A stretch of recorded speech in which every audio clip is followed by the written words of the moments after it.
Hey everybody, it's your friend Kevin.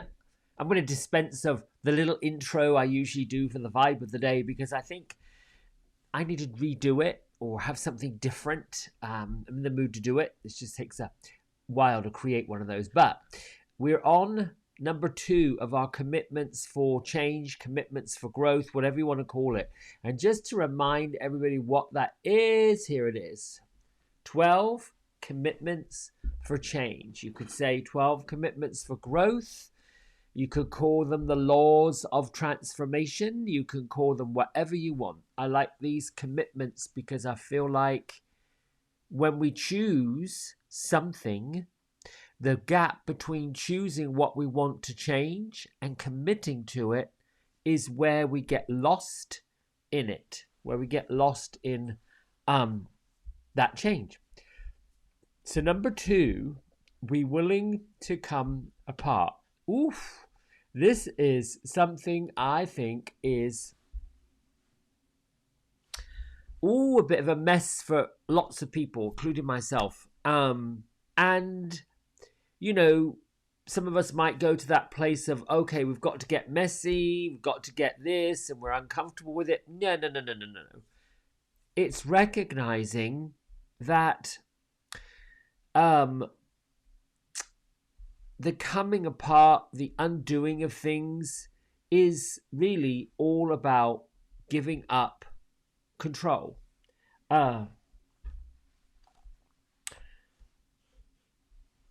Somebody once asked Jesus, what's heaven? And Jesus said it's a bit like the mustard seed. A mustard seed is one of the tiniest seeds, yet it has the potential to grow into one of the biggest, strongest trees there is. And so, excuse me. Have you ever got to the point in your life where you've sort of said, oh, I can't go on like this. This is too much. I've had enough. I want to give up. You know, lots of us have a banner statement, they call it in yoga. When we're about to have a breakthrough, when we're on that cliff edge of a breakdown, we make these statements that pop up. Mine was, enough of this dudu kakalala. No, I can't say that word on YouTube. I'll get whatever. Probably the social media police will come knocking on the door. But you know what I mean. And then there's a breakthrough. During the teacher training, to get to that breakthrough, we have to give up who we think we are, what we think we are, what we feel like is happening, where we are in it, all this.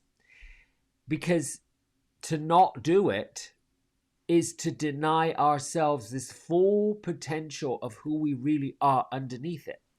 So there was this exercise that we had to do, which was called the magic carpet. Now, those of you who have ever done yoga teacher training in any form or any kind of personal growth, to be honest with you, you have to sort of give it up. You've got to give it up. Like there's another statement I've heard in my back of my head is give it up to get empty. And during these carpets, these get over yourself, give up the control, stop trying to push it all into this container. People were losing their mind, literally losing their mind. A part of them that wanted to control the narrative was still riding the bus, still driving the bus. And even though we had some amazing coaches, there were still people that were not willing to come apart.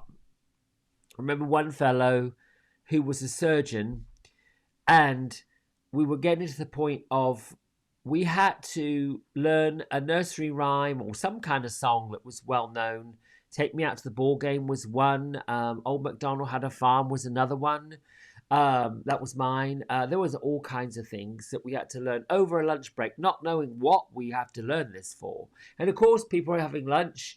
Some were trying to control the narrative of why they're learning this. Others were just learning it. We just did it.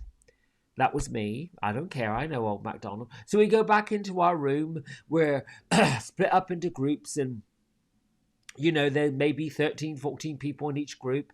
There was 100 and some odd people in this whole thing, and there was this carpet. And when you form a circle, and the first one goes up, gets on the carpet, and they stand up, and then they sing the song. And then the next person, and the next person. Well, the caveat was, not only do you have to sing this song, which is pretty revealing, but you had to sing it with something underneath it that made it different. And you were stopped if whoever was watching, if they weren't buying that you were really into this song, that you were really having a good time with it, if they were feeling like you were still trying to control the way you were being, you got to stop, and then you had to go back to the line again and wait to go back again. The whole point was give up the need to control who we were being. All right, so let's come out of that. If you've got to the point where you're saying you can't go on like this, but yet you keep going on like this and you keep going on like this, there's some area of control that you've got going on that needs to stop. So, I've got a note here that said you've almost got to start a revolution within yourself, really, truly, because there's something that started this control. There's something that started this need to control who you are, who you're being, the clothes, the shoes, the bag, the house, if that's one, all these other things. There's something about control. In the Tao religion, Taoists, if you've heard of that, they don't believe in God as a being. They believe that God is a flow. This is kind of where I go to. It's sort of like God is the flow that is within everything, that is in all creation. And I still have I can't say a battle, but I still see where some folks on an analytical level, analyzing it, they get it. On an underneath level, they don't. There are still folks who believe that God is a person. Well, no. I mean, analytically, no. God's in everything. So that's where the Taoists, and Tao, the word Tao, means flow. So, Tao, flow, God, all of this. Esther Hicks, through Abraham, says it is swimming downstream, not upstream. Going with the flow. You've heard that. Let's just go with the flow. Just go with the flow. There's always going to be someone that doesn't work for them. It's not for them. They don't want. And have you been in the grocery store and you've got people who simply don't want to wait in line?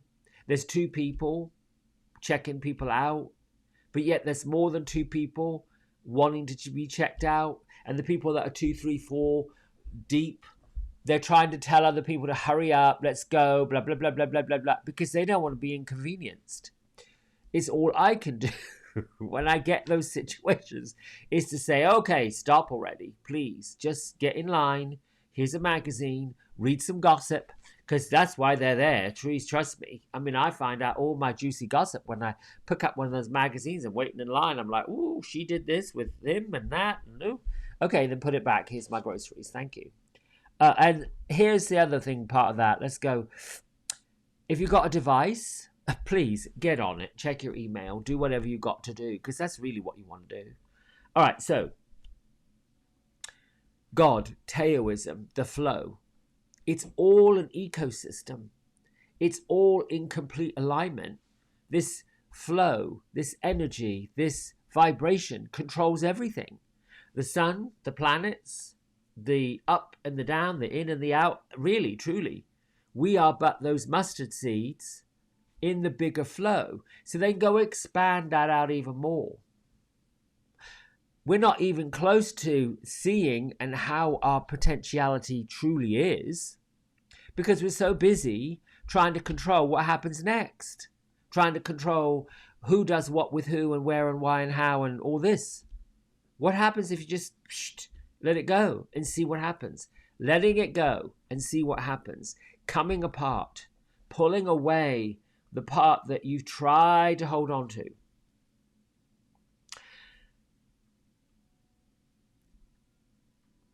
Illness, which we're facing on a global level right now, this virus, causes and forces people, doesn't matter what, to stop, slow down.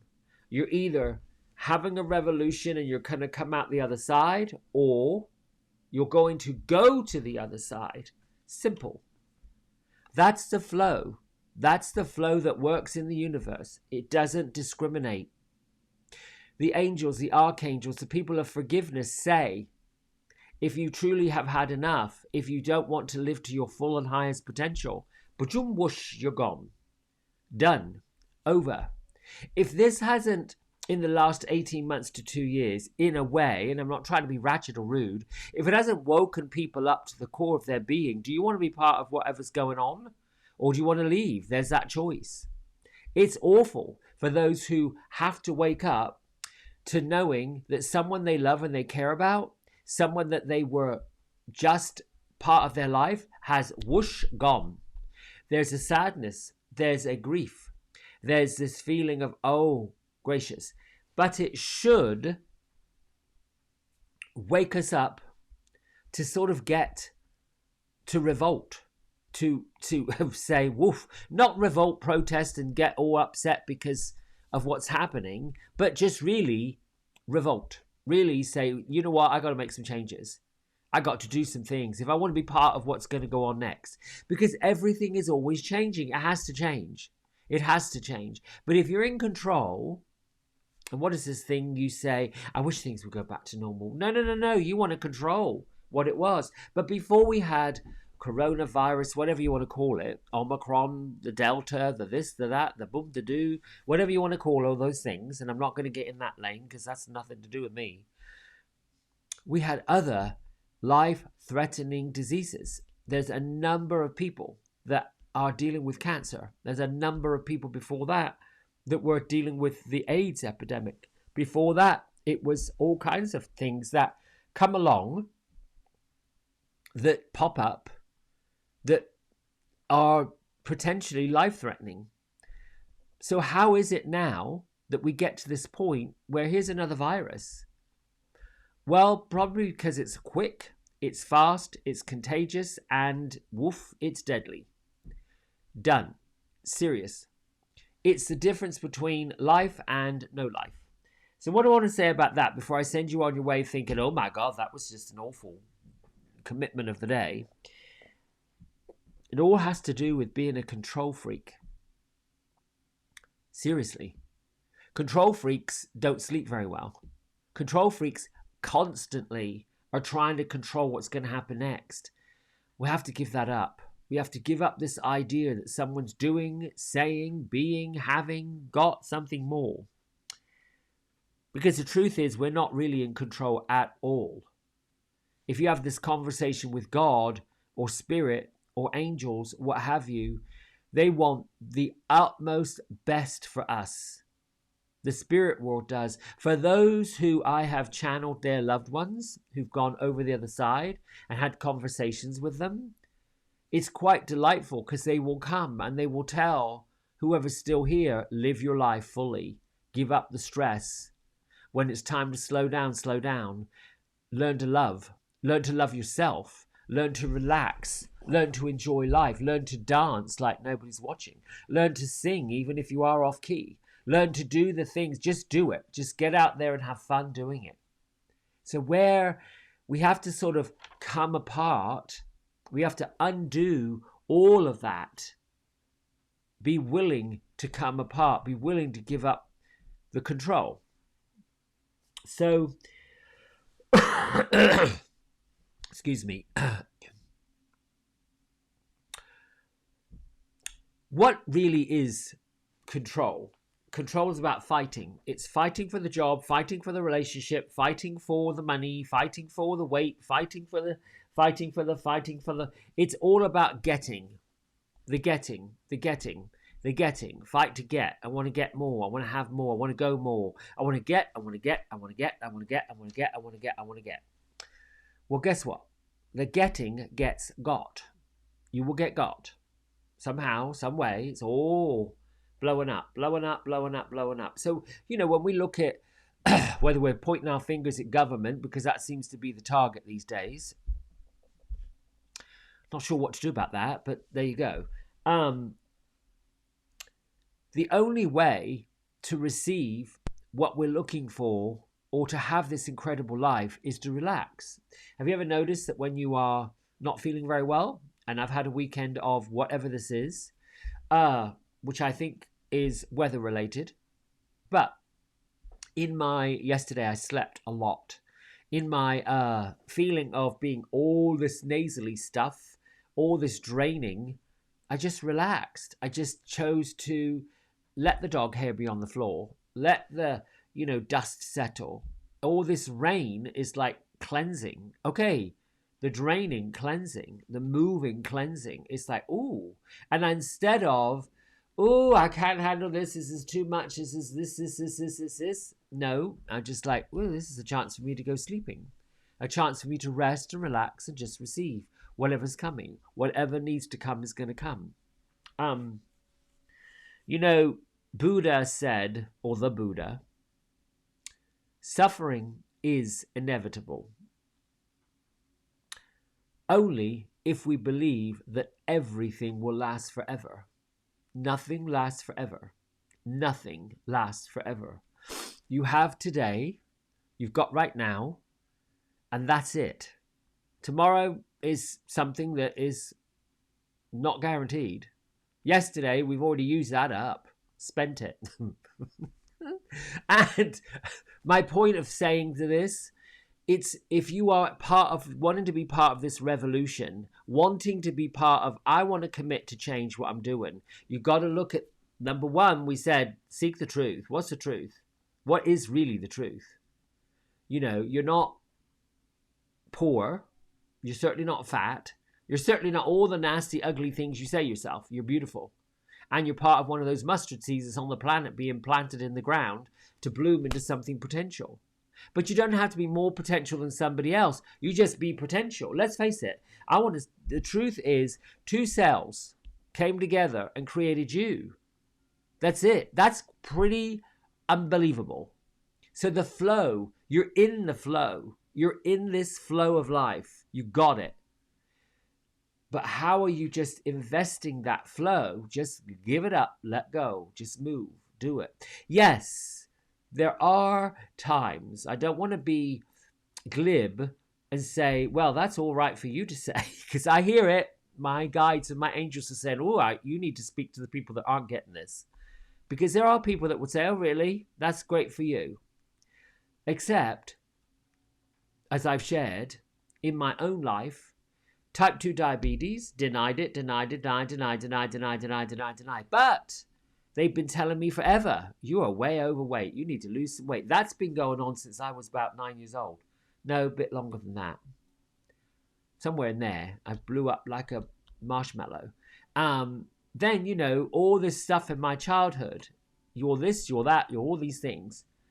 Not good enough is what came up out of that. And then, we get to 30-something, type 2 diabetes, 50, heart attack. I had these big, huge billboards that said, oof, this is it. What are you doing with it? So I said, I'm going to have to start a revolution, do something different.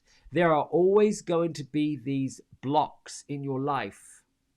Childbirth, marriage, divorce, someone has an affair. All this, they're hurtful, they're tough, they're difficult. And you are perfectly within your rights to just chill. But at the end of the day, you've got to get back up and move on. Somehow, some way, you figure out a way to move on. I don't know how you do it when you feel the things you feel, but get to the truth. What do you really feel? Was this a blessing? Or can you do something else with it?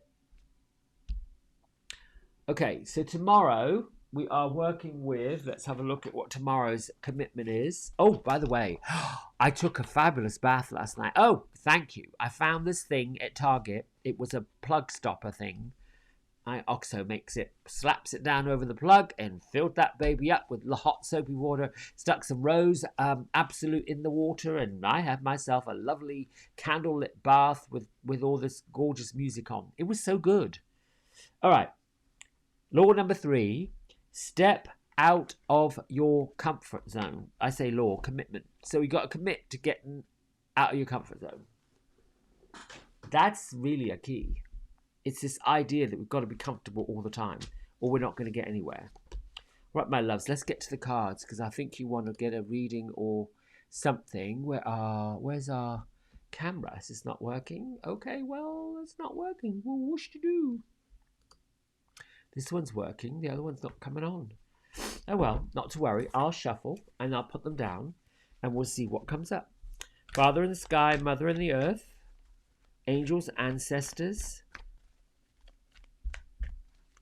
thank you for reminding us what we need to know and revealing to us where we need to go. Please bring a message. Oh, and this one just jumped out, so we're going to use it. There we go. Whoops. Expect miracles. You can say thank you for the miracles that are coming into my life, which is good, but this card is saying expect them. I love this because if you are sort of wondering, well, gracious, if I give up control and just expect those miracles to happen. Just think of a time in your life where you really pushed through stuff and this stuff opened up. The idea that things won't work out for you or have never worked out for you or things never come around is a little silly because they always do. There's an affirmation that I make a lot of times. This or something better manifests for me to the highest good of myself and everybody involved. So it is, meaning that you're claiming that that's how it is. And so it shall be, meaning it's going to be that way all the time. The trap we have is what comes up behind it is that comfort zone. That comfort statement that gets made when we say, ooh, yeah, no, that doesn't really happen so much. Or we block somebody else's blessings, or we see somebody else that runs around with a fancy car that we don't have. I mean, those are the kinds of things, I'm using these as examples, but I'll try out what I was guilty of. So, expect miracles. I'm going to read what Kyle has to say about expect miracles, because the boys are pretty, I say the boy, he's not really a boy. He's a pretty cool dude, I think. Sometimes I think, oof, you know, he's a bit full on, but that's that generation. But then you go, I'm almost 60. Okay. This is the message. Miracles occur naturally. They are always ready to unfold. Your angels are encouraging you to prepare yourself for them right now.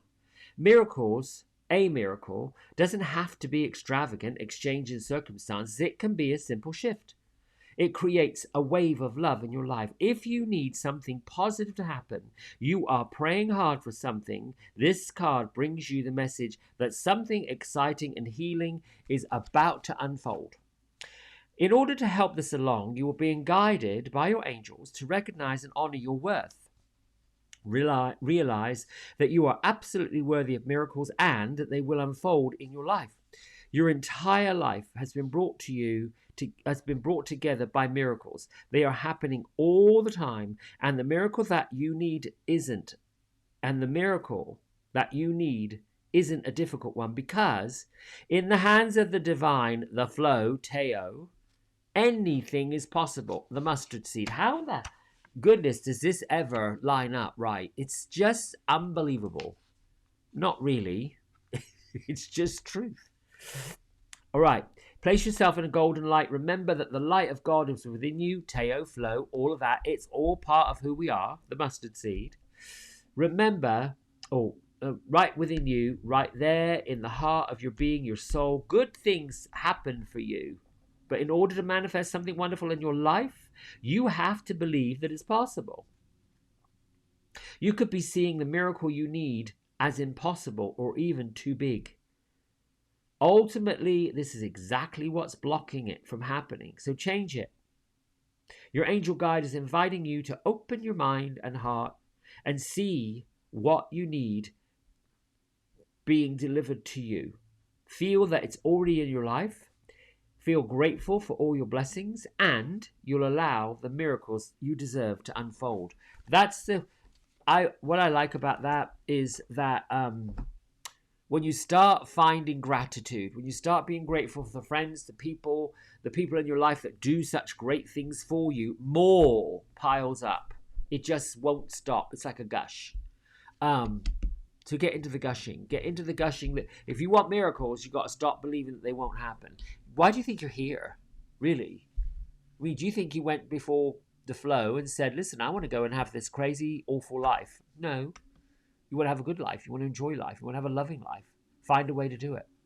All right, my darlings, until next time, commitment number 3 comes up. I love you. Take care. Bye.